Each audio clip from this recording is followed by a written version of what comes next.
Welcome to the bold analysis.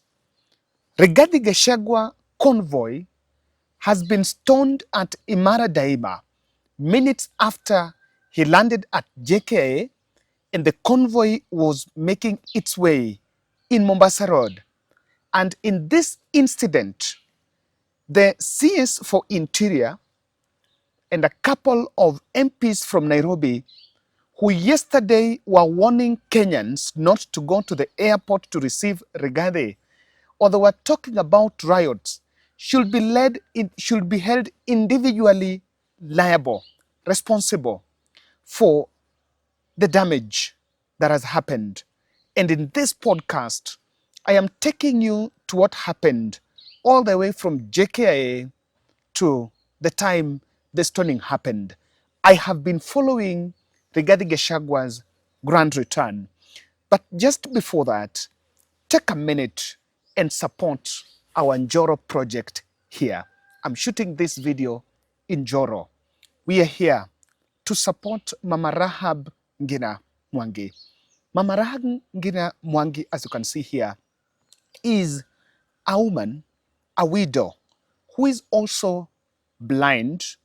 She lost her husband after the PEV of 2007.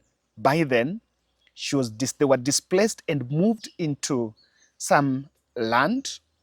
And nyumba ilijengewa, a very structure that was built for her sometime more than 12 years ago, is in a bad state.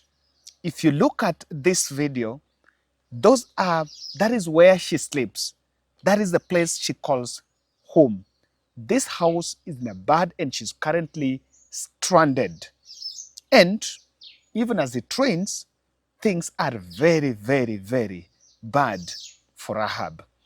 And apart from, even despite of those challenges, what has really warmed my heart is that she took a boy who was just abandoned there. Even in the hands, even the eye of the struggle, there was a gesture of humanity. She took a boy who anaishi naye, and the 6-year-old boy is the person that helps her move around. Kwa sababu yeye haoni, huyu mtoto ndiye anamsaidia kusonga hapa na pale, even just to get her way out. We are told Rahab is a community woman, just depending on a well-wisher here and who comes and support.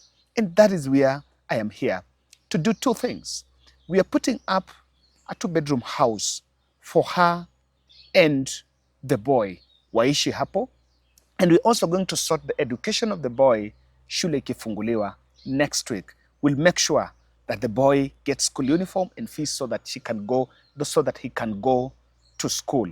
And that is why I am here. At least, hata tukimpeleka yule kijana shule, akirudi, we'll get a place. And we are vouching for a permanent house so that we can... Sasa hii nikupewa nilipe yangu ni mingine. Nikachekelea hivi. Sasa naweka manguo hivi. Na imeisha ukweli. Sasa wakati tunalala nako. Hapa. Makojo tunalala. Unaona hapo makojo. Tunalala na mimi nalala hapa na hapa hapa. Tunapaka makojo hata siku. Kama makojo yote. Sasa mtoto tunalala na sisi tuende kanisa. Tuende shule sasa ndipo tunaishi. Ndiye Mungu asante. Kwa jina naitwa Rahab Ngina Mwangi. Naomba watu wa moyo wa upendo na huruma wanisaidie tu. Kwa sababu kwenye maisha naishi ya shida. Niko na mtoto hapa, nataka naomba msaidie kwa sababu atamani ya shule au usaidizi macho yaonage vizuri. Msaada sipatagi hata serikali hata kidogo. Hata nyumba wakati tukichomewa hatukujengewa hata tukupatia hata msaada. Yote ni mashida tu, na nimepitia shida. Hata mzee alikuwa kwa vita tu. Change the fortune of Rahab Ngina. Ladies and gentlemen, I have started this. I have started the foundation, but I still don't have enough. I don't have what it takes. And that is why I'm calling on you to participate, support, and stand with this project so that we can put up a house for her. We are starting tomorrow. As you can see, leo, I told them, wachimbe foundation. And at the time I was shooting this video, that started and has gotten to that point. Tomorrow, I'm supposed to make sure we buy materials and we start the construction with whatever I will have. As I talked to you, I already have 31,000, around 31,600. The budget is 300,000. But what tunasema, kidogo kidogo ujaza kibaba. By the time we leave here on Monday, I believe that we will pull through, find a place to support it. Let's go to Nairobi. A day yesterday, there were two speeches from Kanja and Murkomen.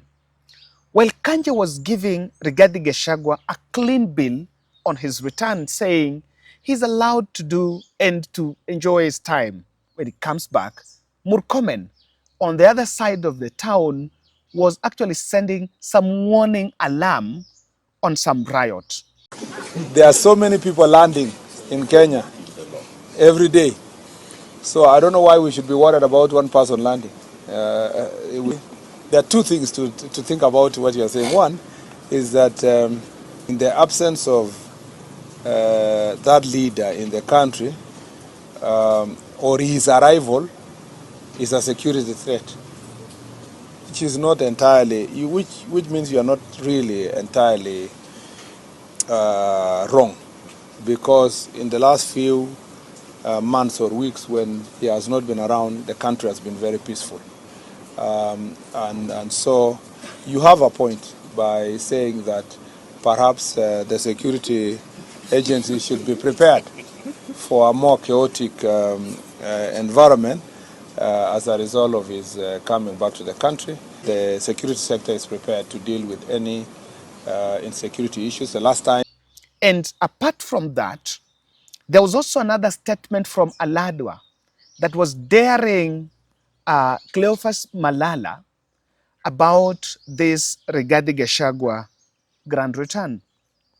And ladies and gentlemen, just as the prophets of doom spoke about riot, Rigathi Gachagua's convoy was stoned in Imara Daima. And I want to take you from JKIA so that you see how that convoy was peaceful, and we see the captured moment when things got bad and we made a mistake. Now, earlier in the morning, Kenyans trooped at JKIA. Some people even slept there. Remember Rigathi Gachagua, there was a report that Rigathi would arrive a little bit early in the morning. But then that flight went to, I think he arrived at JKIA later in the day around 1. So people went there in numbers. And as you can see, the airport was full to capacity. But then outside that airport, something was happening. The state deployed security, heavy police presence with water cannons, as you can see. And when I saw these photos, I was wondering, when there was an offense, when there was a protest, it was just to create the tension. The state created tension by deploying these police and these men. And apart from them, there is this other video, there is this other photo that has also been captured of men in black, just coordinated, and they were strategically placed outside the airport, not very far from the airport, along Mombasa Road. So they were spotted, and these photos went viral. Kenyans were asking, what exactly is this tension that the state is creating? Rigathi was to arrive at the airport and then make the convoy make its way to Kamukunji, where he was supposed to hold a rally. And after the rally, the man from Njoro would choose to go and rest. What was this? Was Kenya going to be closed because Rigathi was coming? There was unnecessary panic on the side of the state. And apart from that, goons were deployed. And I want you to watch this video. You guys, tell people not to use the gate. Oh my God, what's happening?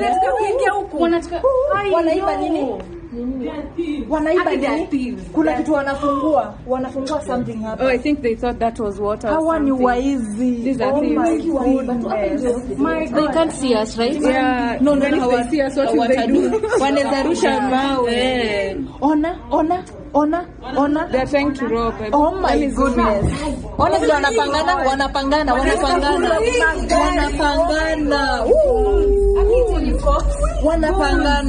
It's a cops. The cops are there. If you look at this video, these were goons captured on camera wakinyang'anya watu vitu along Mombasa Road. So bad.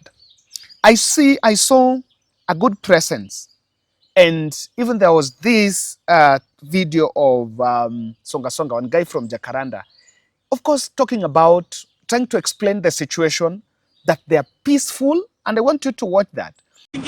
Wacha tushughulike na mambo ya leo. Tukishashughulika na mambo ya leo, sasa kesho pia tunaenda kuona Harambee Stars. But what I know, ukiangalia pale kuna vile vijana wamedecide wanakuja wakasema ni peaceful. Ukiona pale wanauza tu flag ya Kenya, hakuna kitu kingine. Ukiangalia pande nyingine ni security got. Hata mapolisi tumepea tu nafasi yao wako tu pale. Hata nimeona polisi pia wanasherehekea, because polisi pia wanasema wamechoka ni government ya Ruto because wanakatwa house levy. Na hata wajui wanajengewa nyumba wapi. Ukiona polisi yako pale, sasa hata polisi anakuja anasema soko nibaie kitu. Na yeye yako kwa ground. What is that? Nataka kumwambia watu hivi. One time siku zote, one time siku zombo, askeni songa na tuko wengi au wachache. We're saying they are peaceful, the supporters and the police on the other side, and there was unnecessarily no problem between the supporters and the police. I don't know what created panic. This was the situation.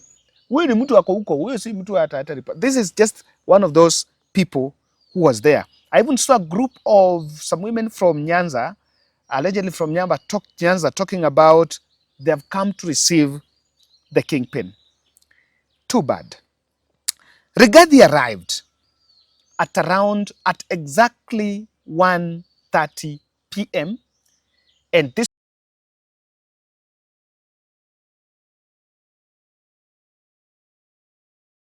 was the time he came out, of course, with the human shield around. There were reports of some imminent arrest. A decision was made some few days ago that Rigathi Gachagua would be arrested and probably write a statement upon his arrival in Kenya. But even the people who were talking about arresting Rigathi Gachagua after he arrives in Kenya, themselves, they drove the curiosity for Kenyans to go. Now, the Kenyans who are going to the airport were waiting to two things. The first, they want to hear what Rigathi is saying because that message has traction. Number two, they were also shielding Rigathi against what would otherwise be an arrest. So they were also going there waiting. Are they going to arrest Rigathi? And if indeed there's going to be arrest, there was going to be mayhem. And Rigathi arrived there peacefully from the facility. Of course, the police inside the airport conducted themselves professionally, and the convoy left airport. This convoy made its way, Rigathi's convoy made its way in Mombasa Road. If you look at this video, uangalie Rigathi mbele and hiyo gari iko nyuma, those are Kenyans just going on, and they're just accompanying Rigathi. Very peaceful. Very peaceful. Ama wewe unaona nini hapo? Hakuna hata kitu. They're just dancing, they're just singing, just doing the one time and moving along that convoy. And somewhere around Imaradaima, look at this. Tuko katika barabara ya Mombasa sasa hivi, na sasa hivi kuna kundi la vijana ambalo limetupata tukiwa tumepita tu eneo la Imara, na kuna kitoa machozi kimerushwa, na sasa hivi mvua ya mawe inakuja upande ambapo tulipo. Utaweza kuona baadhi ya picha ambazo tutakupa sasa hivi.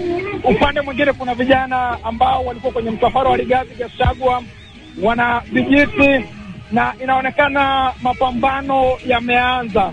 Kumbuka jana chama au viongozi wa DCP walisema kwamba kuna uwezekano kwamba msafara huu uvurugwe na wahuni, na tumeanza kuona dalili ya wahuni hao ambao ni vijana takriban 100 wamejihami katika ule mzunguko wa kwenda Airport North Road na eneo la utawala, na walikuwa hapo wengi wamekita kambi wakiwa wanasubiri msafara huu, na hivyo basi msafara umewacha kusonga.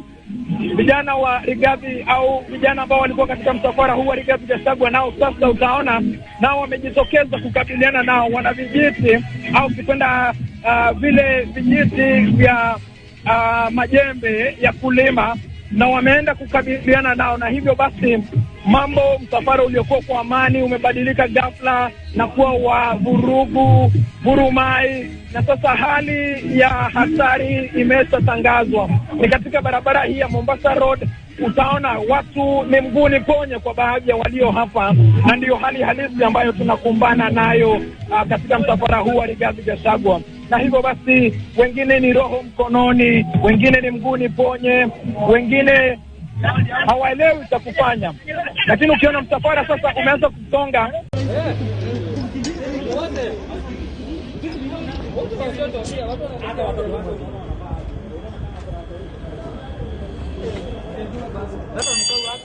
This reporter was live. I want you to see this video. Jamani, let me make some observations. Do you know, yes, the reporter is saying they're in the numbers around 100.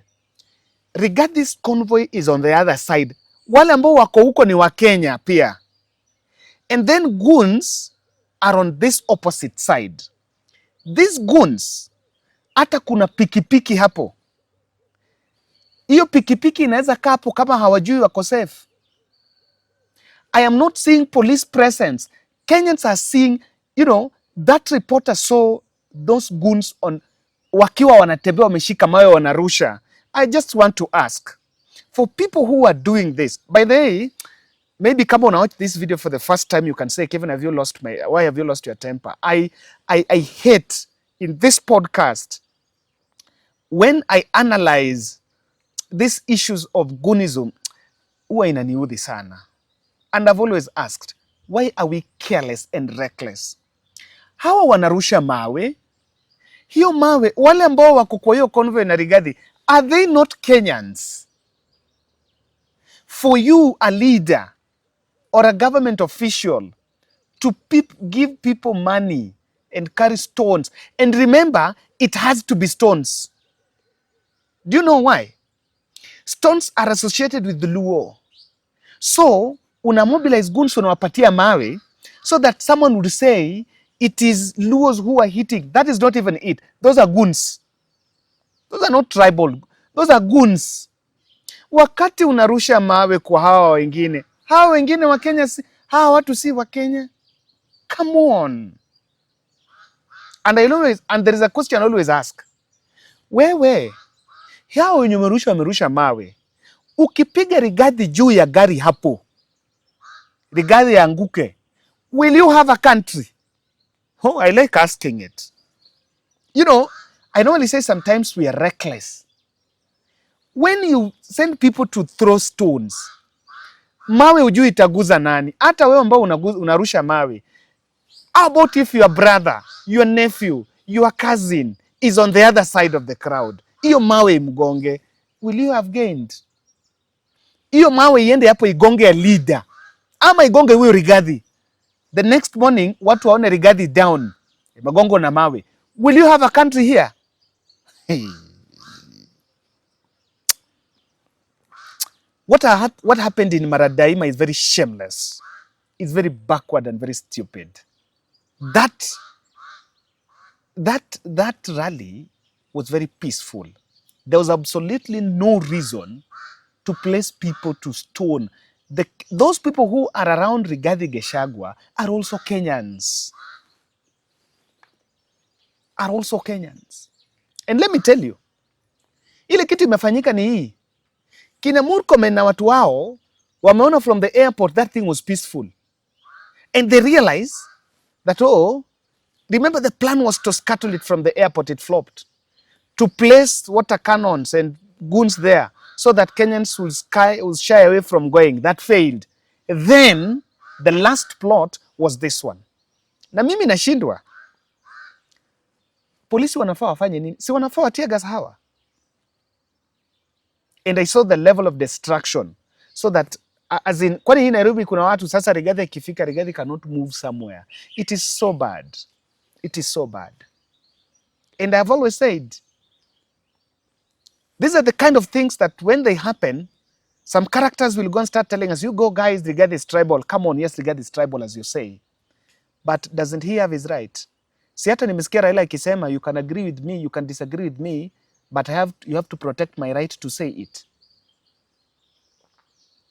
Sasa kurusha mawe inakuja aje na that was bad. That was bad.